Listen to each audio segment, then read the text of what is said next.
और हम ये चाहते हैं कि सारी दुनिया के टूरिस्ट यहाँ आए। टूरिज्म का पोटेंशियल है ये इतना है कि अगर हम इसका सिर्फ 10% ही टैप कर पाए तो यहाँ के लोगों की हिस्ट्री बदल के रह जाएगी। टूरिज्म के मैदान में इसमें क्या झंडे गाड़े होंगे ये विजिबल होने चाहिए। खुशबू फैलने में बड़ा वक्त लगता है। जम्मू कश्मीर की खूबसूरती जो है इसको सारी दुनिया को देखने का हक है।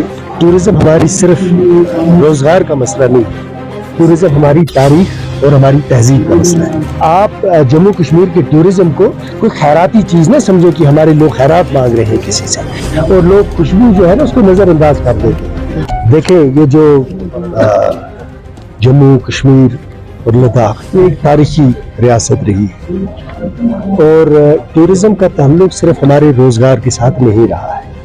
मैं इस बात को एक बार इसको फिर वजाहत करता हूँ और स्ट्रेस करता हूँ कि टूरिज्म हमारी सिर्फ रोजगार का मसला नहीं है, टूरिज्म हमारी तारीख और हमारी तहजीब का मसला है। और जो चीज़ें आपकी तहजीब और आपकी तारीख से जुड़ी होती हैं उसको सिर्फ इंसान पैसे या दौलत या कारोबार की नज़र से नहीं देखता है। जम्मू और कश्मीर सारी दुनिया में इसलिए मशहूर है कि यहाँ पर अल्लाह तबारक तआला ने इसको बनाने में बहुत ही खूबसूरत और बहुत ही आराइश से नवाजा है जम्मू कश्मीर। इस वक्त हमारे जो लोग इस टूरिज्म ट्रेड के साथ वाबस्ता हैं इसमें कुछ ऐसे लोग हैं जो बराह रास्त इसके साथ वाबस्ता है, जिनकी वजह से यहाँ टूरिज्म होता है, जिन्होंने सदियों से इस टूरिज्म को जम्मू और कश्मीर और लद्दाख में जिंदा रखा है।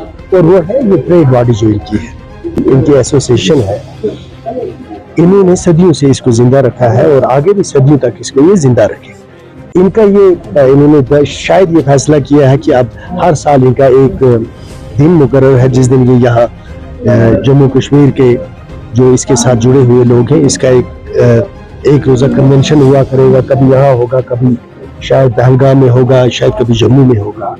तो इसके 2-3 मकासद मेरी समझ में आए।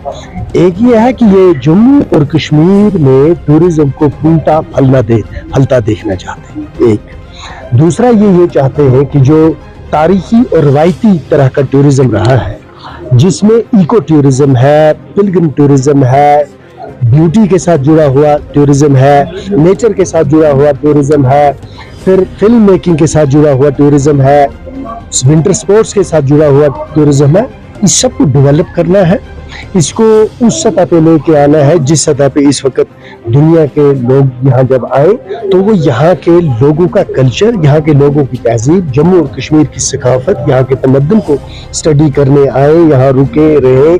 जब वो स्पेंड करेंगे उसका भी फायदा होगा, लेकिन उससे ज्यादा फायदा ये होगा कि वो हमारे कल्चर को और हम उनके कल्चर को समझेंगे। और जब ये दुनिया के अंदर एक दूसरे के कल्चर्स को समझने का रीत और रिवाज बनता है और बनता है तो दुनिया में भाईचारा और अमन कायम होता है। हम तो ये चाहेंगे कि सारी दुनिया को अगर अमन का गहवारा बनना है तो इसकी शुरुआत अल्लाह ताला करे हमारे जम्मू कश्मीर से हो।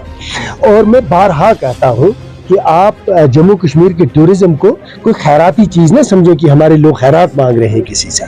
जम्मू कश्मीर की खूबसूरती जो है इसको सारी दुनिया को देखने का हक है और हम ये चाहते हैं कि सारी दुनिया के टूरिस्ट यहाँ आए और वो यहाँ आकर स्टडी करें, यहाँ विलेज लाइफ को स्टडी करें, हमारे हार्टिकल्चर सेक्टर को स्टडी करें, हमारे एजुकेशन को स्टडी करें, हमारे हेल्थ सेक्टर को स्टडी करें, यहाँ की खूबसूरती को स्टडी करें, यहाँ के वाटर बॉडीज को स्टडी करें। तो उसमें आप और हमने मिलकर आगे चलना है। इसके लिए एक प्लान मुरतब करना है, एक रोड मैप बनाना है ताकि जम्मू कश्मीर आने वाले 50 या 100 साल के बाद टूरिज्म के मैदान में इसमें क्या झंडे गाड़े होंगे ये विजिबल होने चाहिए। हमारा जो टूरिज्म का पोटेंशियल है ये इतना है कि अगर हम इसका सिर्फ 10% ही टैप कर पाए तो यहाँ के लोगों की हिस्ट्री बदल के रह जाएगी। वो हिस्ट्री नहीं जिस पर हमें फख्र है, वो हिस्ट्री जहाँ आपको एक कमजोर लोग नजर आते हैं, बेबस और लाचार लोग नजर आते हैं। अल्लाह ताला करेगा उसका सद्भाव भी अल्लाह ताला इसी टूरिज्म से निकालेगा और जम्मू कश्मीर टूरिज्म पर हमें फख्र है। आप लोगों की मेहनत पर, ईमानदारी पर भी हमें फख्र है। आपको मैं एक बात बताता हूँ, खुशबू फैलने में बड़ा वक्त लगता है और लोग खुशबू जो है ना उसको नजरअंदाज कर देते हैं, लेकिन बदबू फैलने में बड़ी जल्दबाजी होती है। ہاں بد خبر پھیلانے میں ساری دنیا لگ جاتی ہے, بد خبر ادھر سے ادھر پہنچنی چاہیے. ابھی میں یہاں تھا تو ایک بد خبر میں نے سنی کہ پاکستان نے پھر افغانستان پر حملہ کر دیا. یہ بد خبر میں نے سنی, ابھی تک صبح سے کوئی اچھی خبر نہیں سنی. تو یہ جو کشمیر کے حوالے سے یہ غلط فہمی ہے کہ یہ ایسا کنفلکٹ زون ہے کہ یہاں ہر ٹورسٹ انسیف ہے, ہر وقت انسیف ہے, اس پرسیپشن کو ختم کرنا ہے. ٹورسٹ ہمارے لیے ہماری فیملی کی طرح ہے. ہمارا اخلاقی اور مذہبی اور سماجی فریضہ یہ ہے کہ ساری دنیا تک پیغام پہنچائیں کہ جموں کشمیر اور لداخ کے لوگ ٹورزم کو اپنے کلچر کا, اپنی ثقافت اور اپنے تمدن کا حصہ سمجھتے ہیں. اور جو ٹورسٹ یہاں آتے ہیں ان کے بچے بچیاں ہماری فیملی اور ہمارے بچے بچیوں کی طرح ہیں, اور ان کے بزرگ ہمارے بزرگوں اور ہمارے اسلاف کی طرح ہیں. ہم ان کو اپنی آنکھوں پہ بٹھائیں گے اور ان کے ساتھ وہ رویہ رکھیں گے, اور رکھتے بھی انشاءاللہ آئے ہیں جس طرح ہم اپنے بزرگوں کے ساتھ, اپنے گھر کے مہمانوں کے ساتھ رکھتے ہیں. تو اس پیغام کو ساری دنیا میں لے کے جانا ہے. امن کے لیے ہم سب کو کام کرنا ہے, چاہے ایل جی صاحب ہو, چاہے ہم ہو, چاہے گورنمنٹ آف انڈیا ہو. تو اس جموں کشمیر کو امن کا گہوارہ بنانا ہے اور ٹورزم کو ٹیپ کرنا ہے. اسی میں سے ہمارے لیے خیر کا اور راحت کا سبب اور باعث نکلے گا انشاءاللہ.